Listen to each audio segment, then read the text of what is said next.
Hi. Today we are talking about week 15th of the program of Song Foundation for Babies.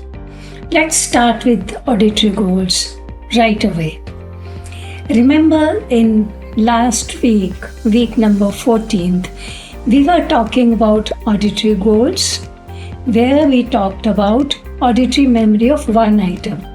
And I said that the key item, which is important clue to understand the association with any object, should be at the end of the sentence, that is in the final position of the sentence. For example, you were saying to a baby, you're saying, baby sleeping, shh. So the performative comes in the end of the sentence. The same way you can say, the train is coming. Ooh, choo, choo. So then again the performative is coming in the end. Now in this week, you have to move these performatives or the words from the final position to the middle position. It will help to span the auditory memory of the particular child. So now what you should say, rather than saying the train is coming, ooh, choo, choo. Now you should say the train is coming, choo, choo, choo, ooh, choo, choo, on the railway track.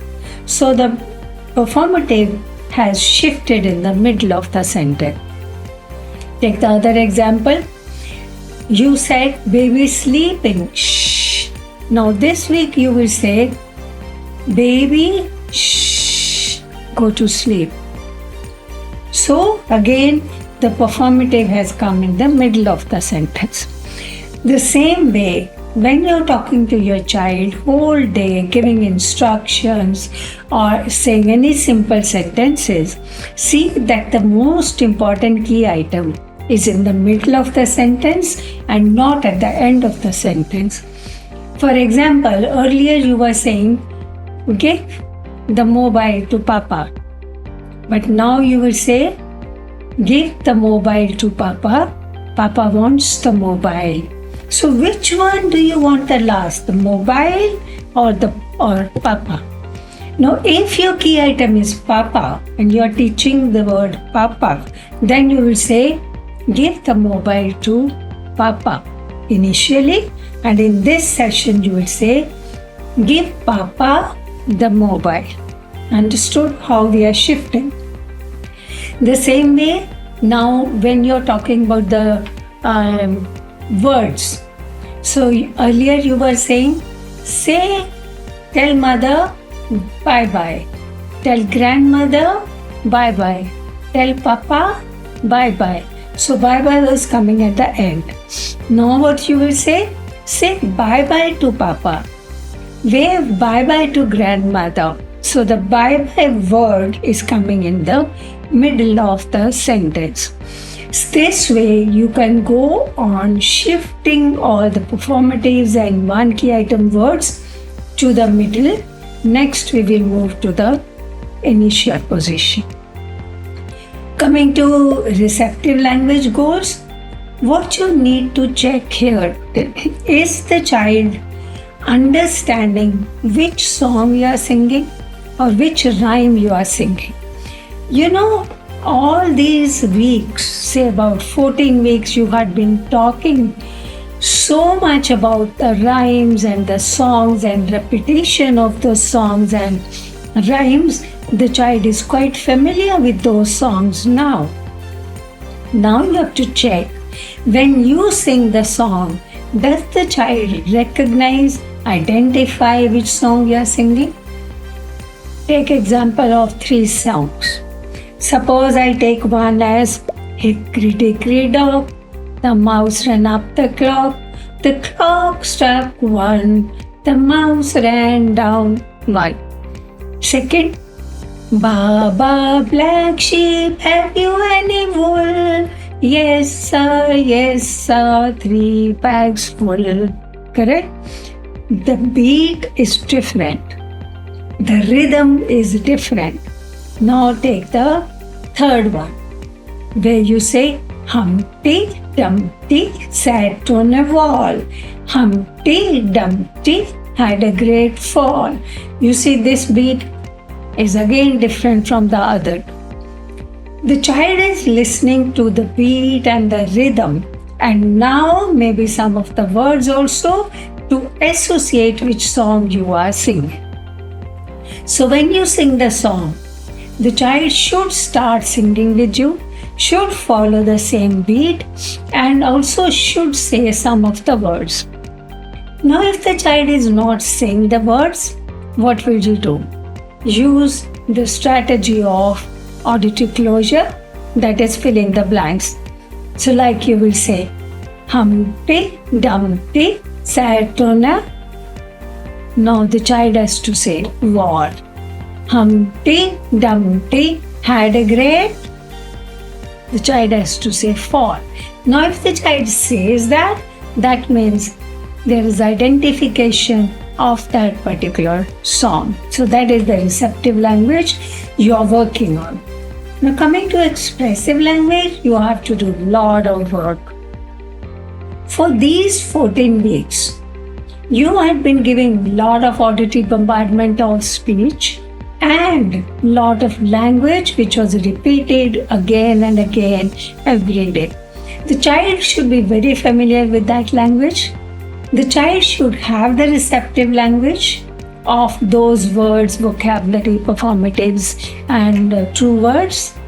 And now that should become a part of expressive vocabulary, expressive language of the child.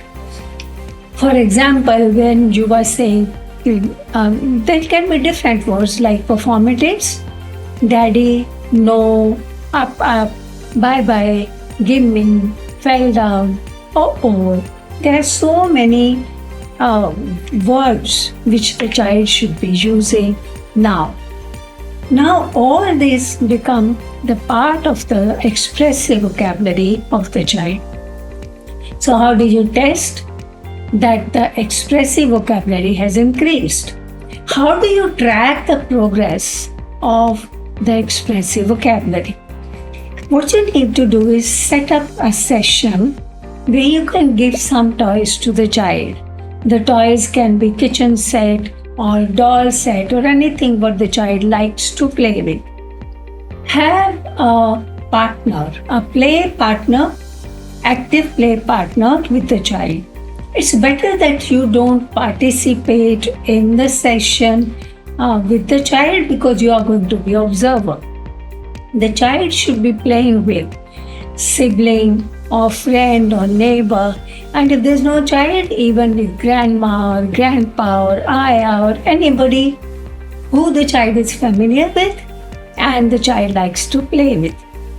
Now set up the play scene and the child and the partner are playing.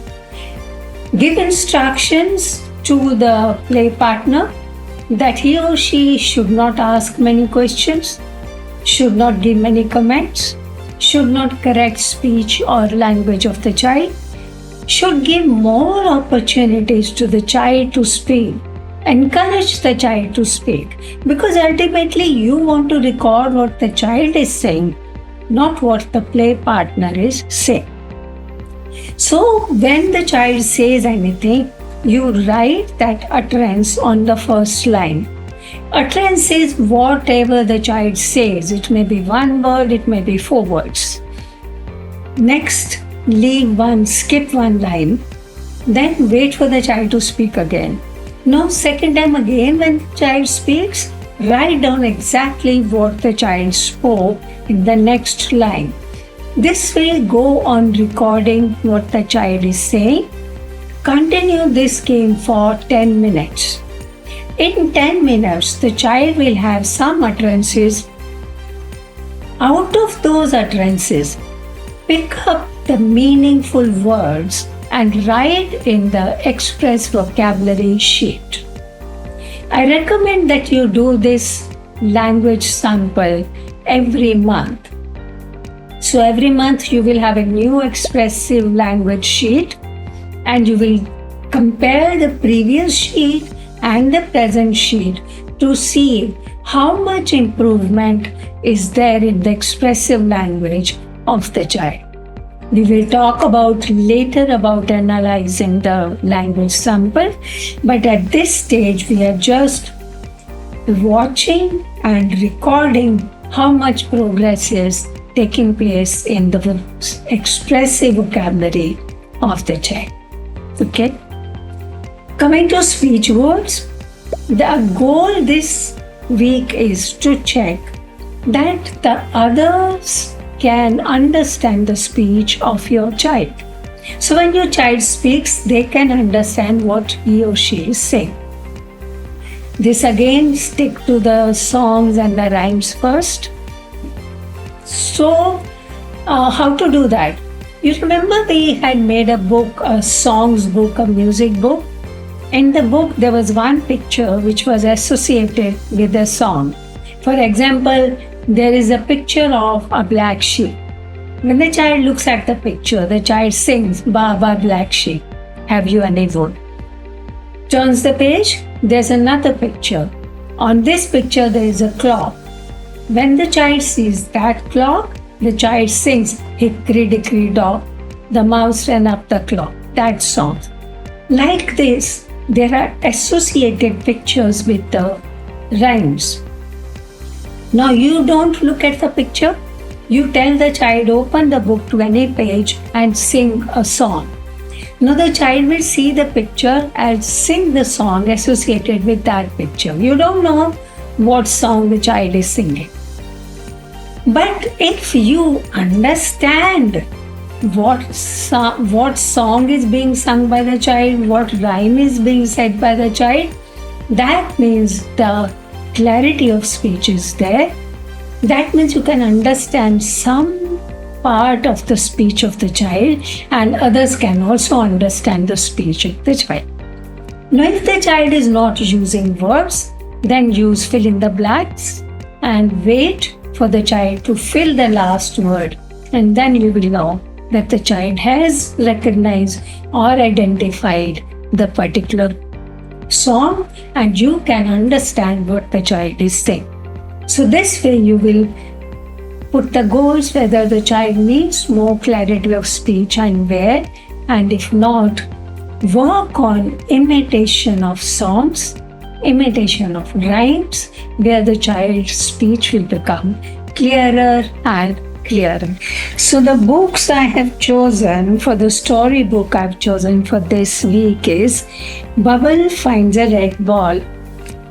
Bubble Finds a Red Ball. This book is popular because the children like to play with the ball and they like to go to the playground. So this story will be quite appropriate for this age group. Bubble finds a little red ball. A little red ball, a little red ball. So we are introducing sight words here. We are not reading, but we are drawing the child's attention to the print. What the child is hearing also can be written here. So therefore, let's go to the next page and see. Bubble says, "Wow, I like this ball. I'll keep it to myself. I will keep it to myself. I will keep it to myself." And then he kept the ball and he started playing with the ball. He kicked the ball. Wow, it's a lot of fun. This is fun. So Bubble is kicking the ball, playing with the ball, and Bubble says, "This is fun. This is fun." Okay. So you can continue the story as long as the child is interested. Then about the song, I picked up this book for the song, Fox in the Socks.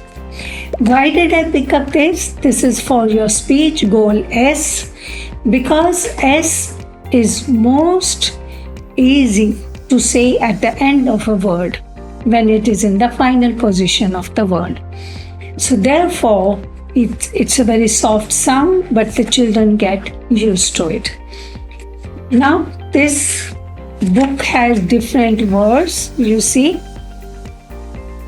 fox, socks, box, knocks.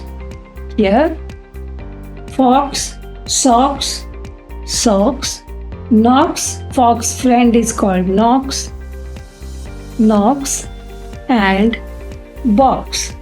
And fox has a box. Okay. Now notice everywhere S is coming in the end. Fox, box, knocks, socks. The child may not be able to say K and S together, saying fox and socks, but the child might say foss, boss, nos, boss. That's okay, because our target is not K and S, our target is S. And this is a rhyming poem. It becomes the children get into jargon and try to say the same thing. Socks on knocks and knocks in box. Fox and socks on knocks on box. Okay. Fox on knocks. This is knocks. Fox on knocks and knocks in a box. Fox in socks on box on knocks. Okay. It's fun. It's very interesting. The children love to do that. So they might just say something rhyming along with that. So next week is a surprise. I'm doing something different. Of course, related to sound foundation for babies only, but I'm not going to do auditory goals and receptive language goal and expressive language goal. So what different I'm going to do, let us see when we meet next week. See you next week. Thank you.